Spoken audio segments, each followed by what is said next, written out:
Hello ratbags, it's Jade. Welcome to a special video today, taking a look at the best survival games you can play on console. The Exiles hype is starting to die down now on the PlayStation 4. Recently it went free as part of the PS Plus promotion, so it got me thinking, what survival games are there for you to try now? Now you've tried maybe something that you wouldn't have in the past, maybe you've enjoyed it. What are the best survival games? I didn't want to just label it, leave it just to the PS4 though. I am going to include Xbox games as well, and there isn't really that many that are exclusive, or they will be coming to the PlayStation 4 very soon. So here is my top 15 survival games you can play on the Xbox or the PS4. Controversial begins right now. I am, yes, listing Fallout 76. If you take away the hype and you take away the hate of Fallout 76, if you ignore the history of the franchise and the people that have made it and the way that it was made, just look at Fallout 76 for what it offers. Crafting, base building, exploration, different varieties of biomes and creatures, as well as a whole host of environmental effects and urgency. Fallout 76 has really got a lot of fantastic survival aspects in it. It also has something that a lot of fans who have played survival games for years have been crying out for: more story. More often than not, these survival games are sandbox experiences where you don't get really much direction or much payoff with the story. Many Bethesda fans complain that Fallout 76 doesn't have the NPCs or doesn't have very good interactional storytelling. But with all of the missions, the quests in them, even if they're just played out over tapes, it offers much more than I've seen in any other survival game.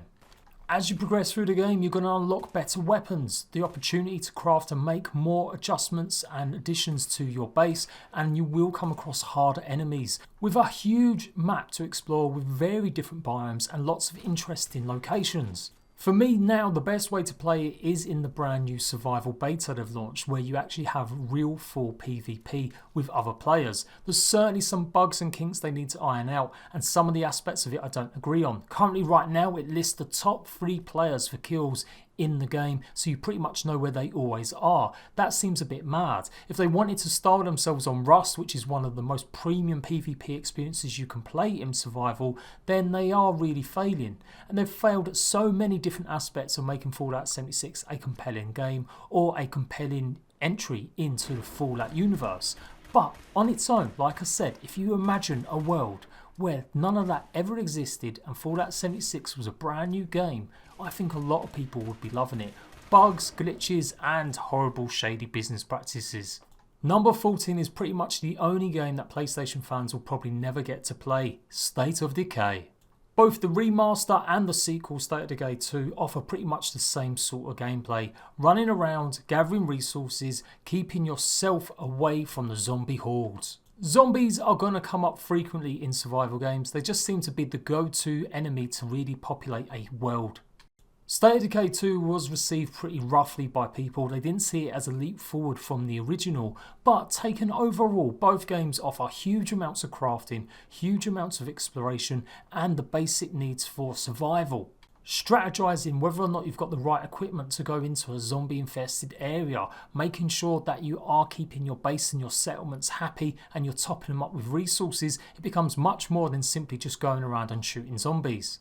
The fact that you can lose your followers and the people that come to live in your settlements for permanent death is a real changing feature for State of Decay, and that's why I think it deserves to be in the top 15 survival games. It does try and do some new things, even if it is working on some old gaming aspects. Flaming Floods is number 13 on my list. This charming little indie game is a permadeath survival. You're going to be exploring the waterways of a decaying and post-apocalyptic world. You are a young girl with the only companion being your pet dog. You're going to have to make decisions about what materials, what you can craft and what you can make along the way. You're not going to be able to harvest and craft everything, and so it really matters from which stage to the next what you're going to be taking and how you're going to be preparing. Food versus weapons, that's the kind of decisions you'll be making along your way. It is procedurally generated, but it does hold your hand and it has got specific beats that it wants you to stick to. There is some easier game modes where you can basically have checkpoints along the way, But Flames in the Flood allows a different type of survival game to enjoy, not based on just multiplayer, not based on griefing other people. It's all about the decisions you make along the way. Have you made the right one? Number 12 is Outward. I gave this a bit of a rough time in my review. I loved the initial idea of it, going out and exploring, having more RPG elements to it, but still having to rely on making sure you're well fed and risk and reward from going up against enemies. When it came down to playing it, I found the initial stages very empty and just a little bit hollow. And if you can stick through the first 3 or 4 hours, it opens up into a much more enjoyable game. And that is pretty much testament to most survival games. The first time you ever boot one up, you'll probably rage quit because it's so annoying or so grindy. But so many of these games, if you can stick through the hours initially and learn the systems that are there, you'll get so much more reward by completing them and really conquering what's available. And I think I probably didn't give Outward enough time. It's got some fantastic tropes, it's got the survival elements, and maybe it's not the most original game and it doesn't go somewhere very new. But nevertheless, the core gameplay loops of survival are there. Exploration and coming across harder enemies and working your way up whether or not it's going to be your time to take them on. I think that's an important part of survival games. So a very slow burner, but stick with it, and Outward can offer you some real good experiences if you play in survival, and it does have the added benefit of being co-op.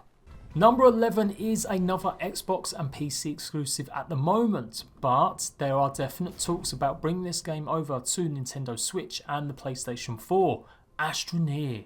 Yes, it does look like a colourful, cute little game, but beneath it is actually a real hardcore experience. Your mission is to get off the planet. You've gone away from your team and you need to get back to them, and so you need to craft and find lots of resources to build yourself a rocket ship. This is much harder than you think, because of the lack of oxygen. You'll be going around searching for rare resources and harvesting and grafting, and you will find that the reward is really there. Jumping from each planet to the next is really rewarding, and when you finally get the last rocket home, it gives you a sense of satisfaction I don't think many other survival games have done. It's got its crafting and its creative modes as well, and so that can alleviate maybe the tenseness of always running out of oxygen, but for sure Astronomia offers something a little bit different if you're sick of just hitting a tree. Once again, co-op is fantastic in this game mode. You can really go out there and have fun building and crafting and doing stuff, and who doesn't want to run around in a lunar buggy? Astronomia is number 11. Many survival games really try and be a hardcore experience, and on console it tends to get watered down a little bit because of maybe the younger age that can play these games sometimes. The Long Dark makes no concessions. It's also one of the real first survival games that offers story as well as a sandbox nature and environment to explore. Currently right now there is a huge survival element to it where you just run around exploring big huge maps, thinking about what you're desperately going to be finding to eat and keeping warm. This is what makes this a real true hardcore survival experience. Much unlike some of the others, it is really about you and your fight against the wilderness. Whether it's being stalked by wolves or fighting off grizzly bears or just simply dying from hypothermia, The Long Dark offers many ways to die. It also has story content. Now, the game has been out for quite a considerable amount of time.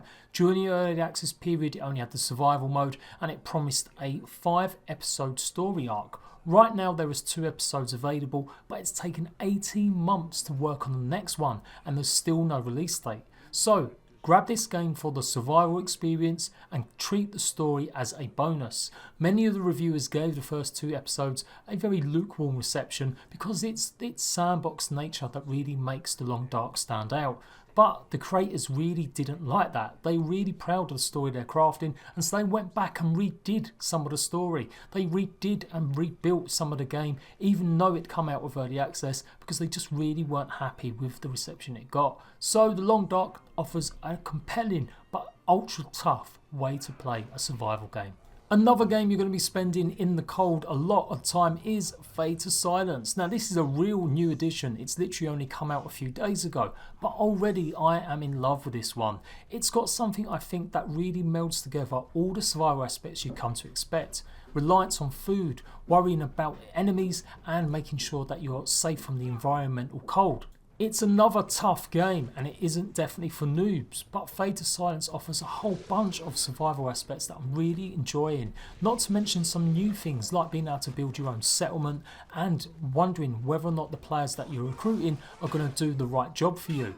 It also offers more story too, with this other dark twisted side fighting against some sort of demon or monsters. Are they in your head? Is it all part of the post-apocalyptic nature? Fade to Silence is rapidly becoming one of my favourite survival games. That's why I've only put it here right now, but give me another year and maybe it'll be even higher.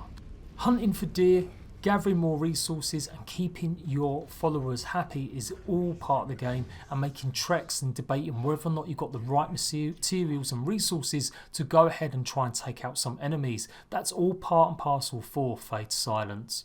Another game that started off to a bad start, mainly because it just didn't have any of the content it promised. No Man's Sky has gone beyond to prove the critics and prove the people that bought it that it really did have the minerals. It really did have a fantastic game lying underneath it. The developers have continually updated it. Rightly or wrongly, after 2 years, they are pretty much in the perfect place to launch online No Man's Sky. That's what's happening this year with the Beyond update. They're going to be going almost full MMO, but beneath it all is still a very much excellent survival space game. You will be crafting, you will be running around to different planets, but you can do all of this in your own time. It's also quite grindy depending on what game mode you play, and it has got permadeath mode, which makes it even more thrilling. You can recruit aliens to your ships, you can find different ones, you can even have giant, big, massive armadas. This is what makes No Man's Sky pretty exceptional as a fully grown exploration game, but more than that, a survival game. You'll be using your blasters to harvest and gather really important resources, as well as going around and finding NPCs and quest lines. And I think that's really what makes No Man's Sky special. More than just a survival game, the exploration, that space travel is like nothing that has ever been seen. And no doubt about it, the new update that's coming is going to open it up even more to multiplayer aspects that really will enhance No Man's Sky and possibly push it up even higher as one of the best survival games out there. Number 7 is an Xbox and PC exclusive at the moment, but the devs have confirmed it's coming to the PlayStation 4 later on this year. DayZ, pretty much one of the grandfathers of the survival gameplay genre. There have been survival games before this and Minecraft, but these two games, more than any other, really set up the template for what so many games afterwards would try and mimic. DayZ offered realism like no other game had really come close to. It has this permadeath feature, it's got the infected, they're not zombies and they will run after you, but more than that, you're surviving against other players. Every distant gunshot is a warning to you that you are not safe. Someone could come along, kill you and take all your possessions and belongings.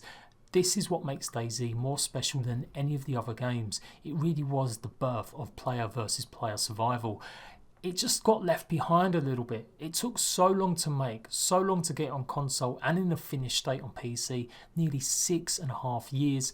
DayZ kind of got left behind. It started off so many of the core ideas that make survival games, yet it never moved forward. It never went that next step up. It's a hardcore experience. Many people love it for that aspect. You have to think about what you're going to eat, whether or not it's going to give you disease, but there is not enough reward for playing the game. That's my only issue, and again I was pretty harsh in my review because I just felt like they hadn't progressed it far enough from what it was originally. And ultimately they hadn't made enough concessions for console. It pretty much was exactly the same game as PC. UI and controls really not thought of very well. But all that aside, there is still not many concepts than running around a huge, massive, realistic map, foraging for supplies and staying away from danger. Number 6 is Conan Exiles. Shock horror, I'm giving this such a high placement. I know a lot of you guys have been watching me recently because of the Conan Exiles being free on PS4 and really the hype around it generating and renewing a lot of interest in survival. What Conan Exiles does really well is add lots of features that a lot of survival games lack. It's got strength and depth in its weapons, its armours, the way that you go around capturing thralls gives it another element, another gameplay loop once you get sick of completing some of the dungeons. It's got lots of points of interest to go and explore, and the map, it can be really fun. It is a bit limiting. You do get to a certain point where the end game just really isn't as maybe polished as some others, but in terms of PvP and open world nature, you can't really go more wrong than Conan Exiles. The developers set out to make a game that would make them money. They were on the brink of going bankrupt, and Conan Exiles brought them back from that. It's now their most successful game they've ever made. 7 Days to Die, one of the most popular games that's been available on Xbox and PS4 in this genre.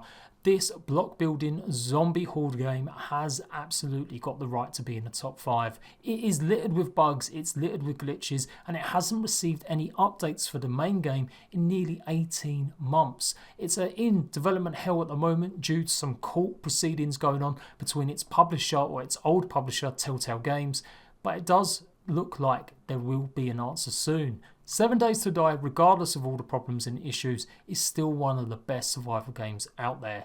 You can craft, you can build, you can be creative, but you've got to have an eye on what day it is before the zombie horde come along and wreck you. Every 7 days a huge zombie entanglement will come along and try to rip you limb from limb. Building bases, building defences, trying new things is all part of 7 Days' charm, and it's got so many different blocks, so many different weapons, and it's got a real in-depth skill system that has been added in over time. It was a game that was in early access for a hell of a long time. It's still in early access on PC, but 7 Days to Die quintessentially is the next big adult Minecraft. It really encompasses everything good about survival games. Worrying about your food, the temperature, and a threat of the zombies. That's why it's number 5. Remember, this is all about personal choice. I'd love to hear your opinions on what your favourite survival games are and why. Don't just tell me I'm wrong. It really doesn't matter in my opinion. I'm just giving you the heads up on what's the best ones. But number 4 for me signifies a little bit of a departure. Subnautica is a fantastic survival game, but it's more about exploration. It's also a real survival horror game at its heart too. It seems gentle enough. You crash land on a planet and you've got to try and work your way through the survival tropes of getting food, water, and making sure you've got some equipment to escape the planet. As you get deeper into the game, which has got a bunch of story in it, you'll start uncovering more and more bigger and terrifying creatures that literally scare the bejeebers out of you. It is a survival experience. It can be played in freedom mode, creative mode, and it offers so much of what's good about survival genres. There is some wonkiness to it, and it is a little bit crude in some aspects, but as an exploration game, Subnautica is fantastic. As a survival game, it's fantastic as well, and that's why I've put it as number 4. Crafting, getting the resources needed can be grindy. Once you get to a certain point though, when you get vehicles and you've got upgrades, everything becomes a bit easier and you can enjoy more of the story, which is something a lot of survival games just don't have enough of. That's why I rate Subnautica so highly. Number 3 is probably going to be one of the oldest survival games on console. Believe it or not, Don't Starve first appeared on the PS4 in the first few months of it being around. It really is for me the quintessential survival game. Forget the 2D style graphics, it has got a wealth of systems underneath that give more complexity. It is a roguelike. When you die you lose everything, and that's not for everyone, but it offers so much. There's different biomes, there's different creatures, there's different things you've got to craft and work towards. It's incredibly grindy, and the reward for that is you're going to increase your character's choices every time you get a day further. It unlocks different characters with different pros and cons, and that's why I really like Don't Starve. Jumping through wormholes, going across the map, fighting off spiders and pigmen, it really has something a little bit different as well. I'll probably get called fanboy for this one, but I don't really care. Of course it's going to be Ark number 2. Ark Survival Evolved really did kickstart survival on console. It launched in 2015 in December on Xbox, and since then so many games have tried to copy and ape what it did. It's got bunches of problems, and I've highlighted the problems more than pretty much any other YouTuber. I've talked about the bugs, the glitches, the controversies that the developers have gone through, but at its heart it's a massive survival game where you are fighting dinosaurs. Friggin' dinosaurs. Not just small zombies, it really has got a huge open world feel to it. It has got a world that feels alive. At any moment your face can be ripped off by a dinosaur, and so preparing for that is important. Making sure you've got the right tools, making sure you've got bases, and utilising the dinosaurs so that you can survive. There is no other game like Ark Survival Evolved. Conan, as I said, tried copying a bunch of the survival games in and around it, but it just doesn't have the scale or the size. It doesn't work always for Ark. It's always going to have issues with bugs, glitches, and maybe consoles just not being able to handle what's going on.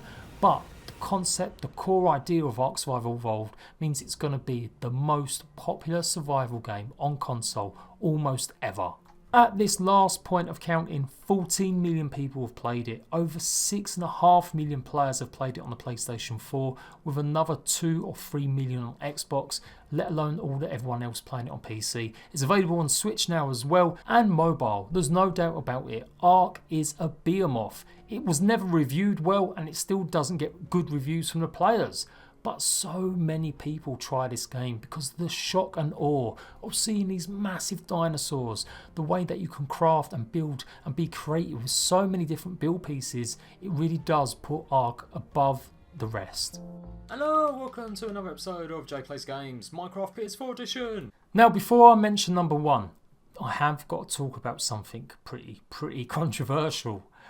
Minecraft in any gaming list you're ever going to think of should be in the top 10. For me personally, Minecraft was the game that started it all for me. My interest in survival, my interest in more creative and sandbox games, it all came from Minecraft.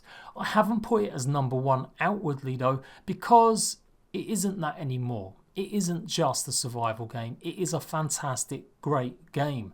And so if I was doing a top 5 list games of all time, then Minecraft for sure would be in it.